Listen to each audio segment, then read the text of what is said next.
বাংলা ভাষার মাধ্যমে হাফেজদের মতো সহি করে কোরআন তেলাওয়াত করা কি সম্ভব?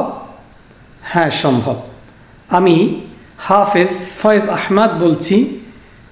আপনি যদি আমার পদ্ধতিটা অনুসরণ করেন তাহলে বাংলার মাধ্যমেই আপনি আপনার নামাজে পঠিত সমস্ত সূরা ও দোয়াগুলো হাফেজদের মতোই শুদ্ধ করে পড়তে পারবেন। আজকের আলোচ্য বিষয় আরবি 29টি হরফের কোন হরফটি চিকুন আওয়াজে পড়তে হবে আর কোন হরফটি সর্বদা মোটা আওয়াজে পড়তে হবে সে বিষয়ে।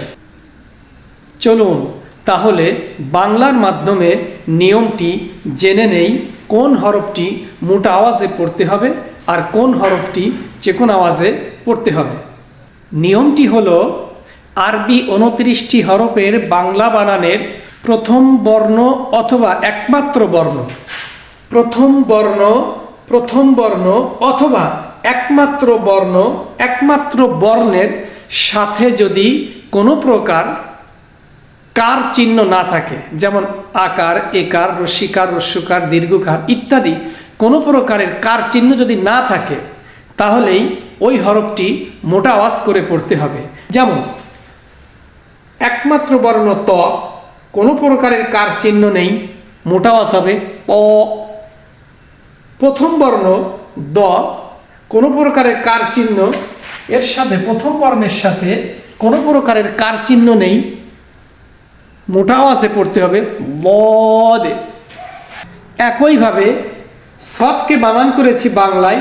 প্রথম বর্ণ দন্ত স, এর সাথে কোনো প্রকারের কার চিহ্ন নেই, এই কারণে সৎ বর্ণটি মোটা হবে সদে।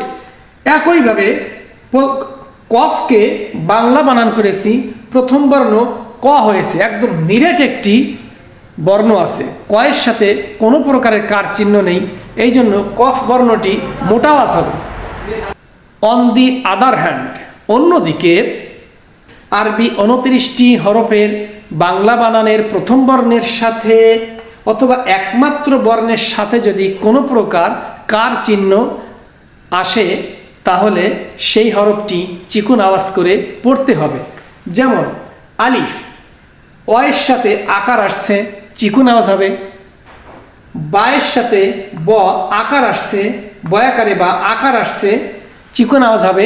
বা তাকে বাংলায় বানান করলে তয়াকারে তা, একমাত্র বর্ণ তয়ের সাথে আকার আসছে, চিকুন আওয়াজে হবে। জিম, জিমকে বাংলায় বানান করলে বর্গীয় জ এর সাথে দীর্ঘিকার আসছে, এই জন্য চিকুন আওয়াজে পড়তে হবে। আপনারা দেখতে পাচ্ছেন র বর্ণটিকে আমি একটি আয়তকার বক্সের মধ্যে রেখেছি। কারণটা হলো এই র বর্ণটি কখনো মোটা আওয়াজে পড়তে হয়, আবার কখনো চিকন আওয়াজে পড়তে হয়। এই জন্য কখন চিকন আওয়াজ হবে আর কখন রকে মোটা আওয়াজে পড়তে হবে এই ব্যাপারে বাংলায় আমি আরেকটি ভিডিও বানাবো পরবর্তীতে। আমি এখানে সবগুলো হরফ আনিনি, এজন্য যে আমার এই নিয়ম ব্যবহার করে বাকি হরফগুলো আপনাদের মধ্য থেকে কে কে কমেন্ট বক্সে লিখতে পারেন। আশা করি আপনারা নিয়মটি বুঝতে পেরেছেন। বাংলার মাধ্যমে বিশুদ্ধভাবে সূরা ও দোয়া শিখতে যুক্ত হতে পারেন আমার ইউটিউব চ্যানেল তারতিল একাডেমিতে।